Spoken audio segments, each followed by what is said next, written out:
again, back to the problem. So, we need to convert that to surface area and volume. Kasi po dito, sabi dito, solve for the surface area and volume of the hotel, which doesn't consist of the bathroom. Both of your answers should be in meters. Diba, remember the surface area of the hotel? Ano yung surface area ng hotel? The surface area is 2,472 square feet.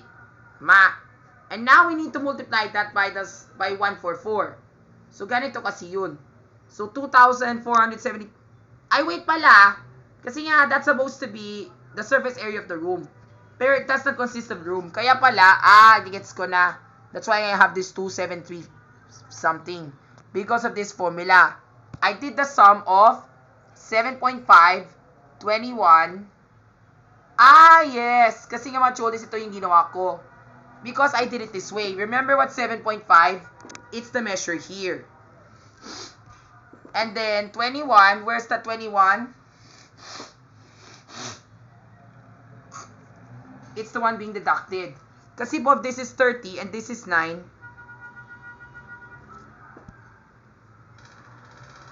39 and that is, kasi nga baka mali mo baliktad yung ginawa ko eh. So that's supposed to be 21. So dapat this should be 7.5. This should be 9.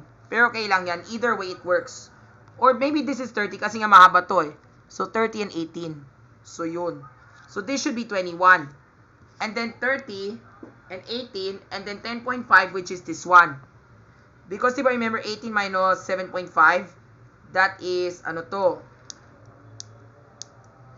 minus 7.5, that's 10.5. And then 9, which is this one. Okay? So yun po talaga yung nangyari. So this is already what we did. I summed everything up all together to get the perimeter of the base. Kasi nga, that is how you solve for the surface, the area. Get the perimeter of the base, and then after that, we multiply that by the, teka lang baka malito. Kasi nga what you all this, dapat, we should not add the numbers together. We should part it. Kasi po dapat, we should part it talaga. So, pwede like, for example, this one. Or pwede pa you can add the base. But I think either way, you will still get the same answer. Pero to play it safe, you can do it na lang like this. You can do what you call this. Para mas mabilis, isa mo yung dalawa. So, diba remember, this is 30, diba? And this is 21. Tama? So, this is, so diba remember, this is the, what you call this, the 30. This is the 18.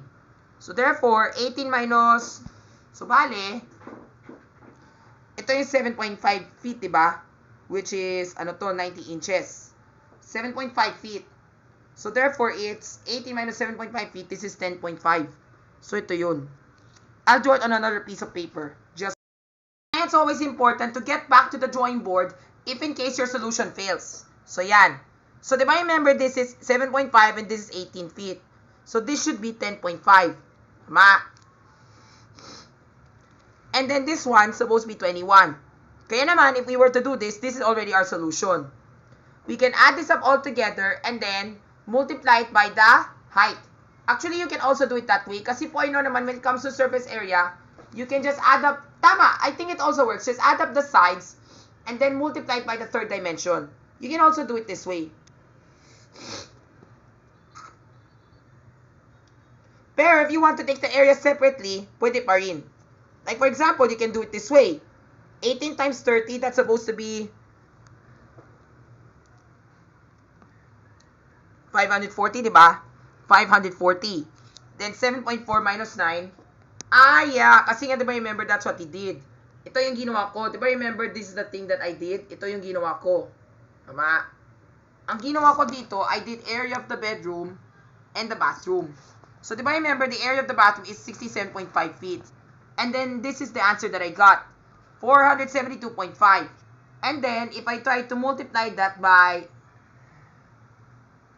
the third dimension, which is, Diba remember what's the dimension? It's supposed to be this one times 14.5. Yes, kasi nga we're supposed to get 6. That's the volume pa. That's the volume pala. I'm so sorry. That's the volume, not the surface area. Kasi when we talk about the surface area, it's supposed to be the surface area itself. So, yes! That surface area pala that I'm talking about. Sorry, nalito ako. So, if I were to give you a miscellaneous conversation, pero yun pala, kaya naman that's the reason why yung surface area na yan, it's supposed to be, I did this formula. Kasi nga, ginawa ko dito, di ba remember surface area talks about the number of faces? So, ito yun. Di ba remember, ito yung solution na ginawa ko. Yan. This is how you do the surface area. Yan. So, this is the formula that I did. AC 28 times AC, where's AC 28? Yan, ito yun, yung nakita mo yung naka-highlight. I did it this way. I multiplied this by the third dimension. Yun ang ginawa ko sa lahat. And then this one, patuloy pa rin. It's still the same process. Yun po yung ginawa ko. Gets ko na. Okay. Sorry, nalito ako kasi nga what you all this, yun na naman marami akong math. And maybe siguro because of my solution sheets, that's why it's kind of messy. And that's why I mentioned everything. Okay? And then the floor, tapos yung ceiling. Yan. And then when we sum this up all together, we should get the answer of 2,337 square feet. However, if we were to do the direct way, you can just add up the sides all together, just like that. Get the perimeter, and then multiply by the third dimension. Then plus the two bases. Yan. Yun. Okay?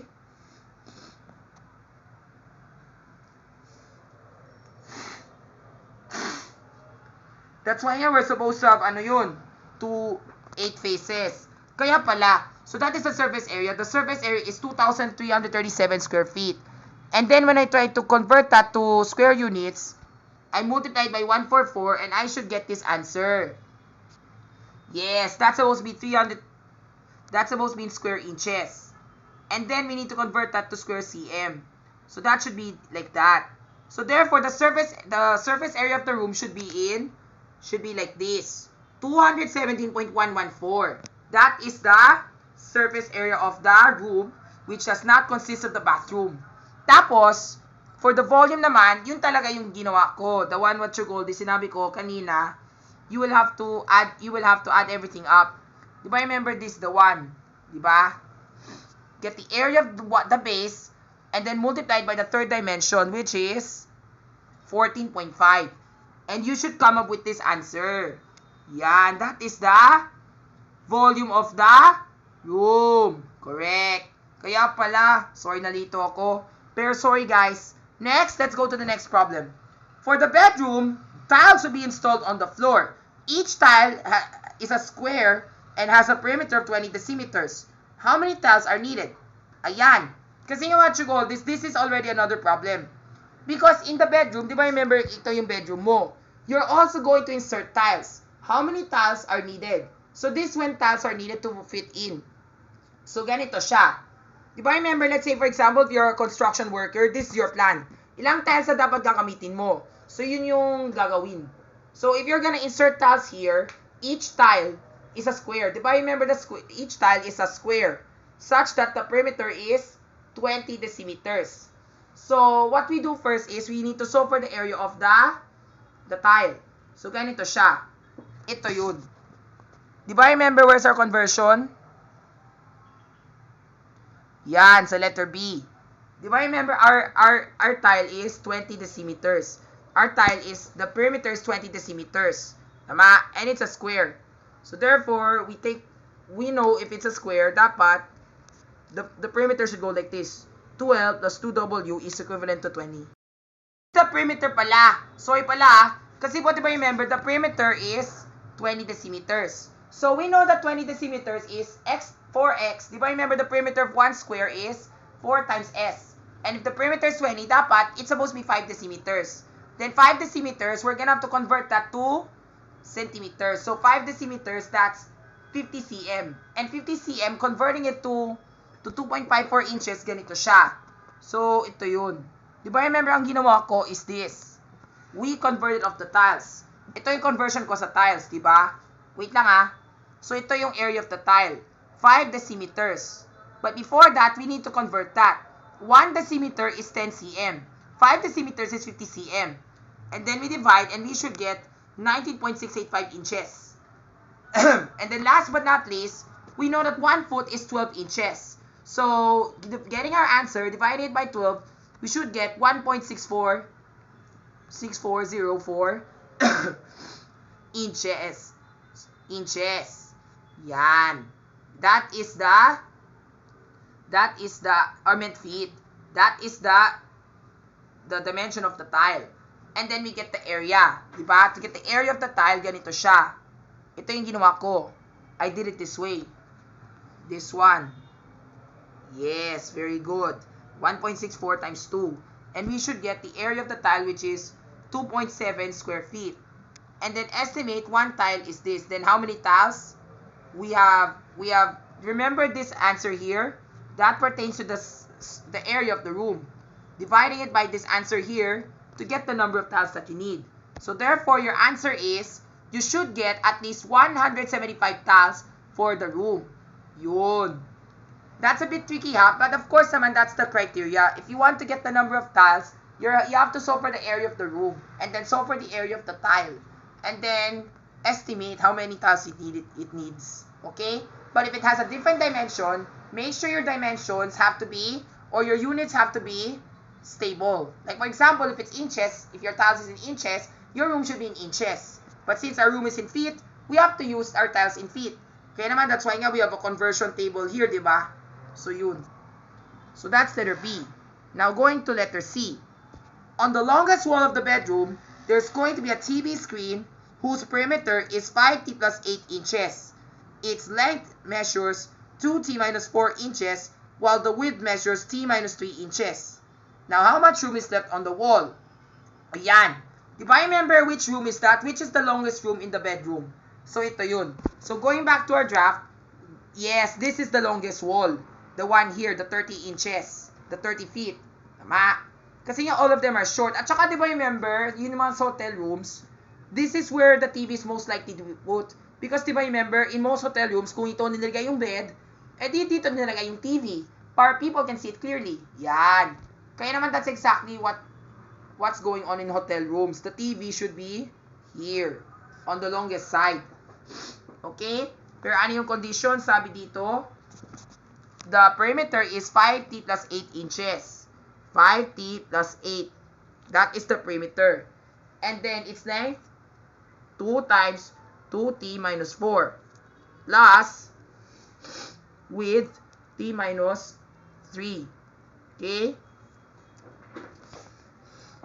So now we applied algebra. This one we have to distribute. Tama? We have to distribute. This becomes 4t minus 4. Then this becomes t, 2t naman, minus 6. Tama? Combining like terms, we should get 5t plus 8 is equivalent to, I'll lay it like this na lang para mas madali. Ayan. Can you see it better? Ayan, 5t plus 8. And then, combining like terms, this is supposed to be 60, and then this is supposed to be 10. Then isolating the terms, this should be minus 5t, we just leaves to t, and then minus 8, negative 18, equals 0. So therefore, t is plus 18. So tama, that's the measure of t, 18. Am I right? Only one way to find out. Malalaman yan sa next video.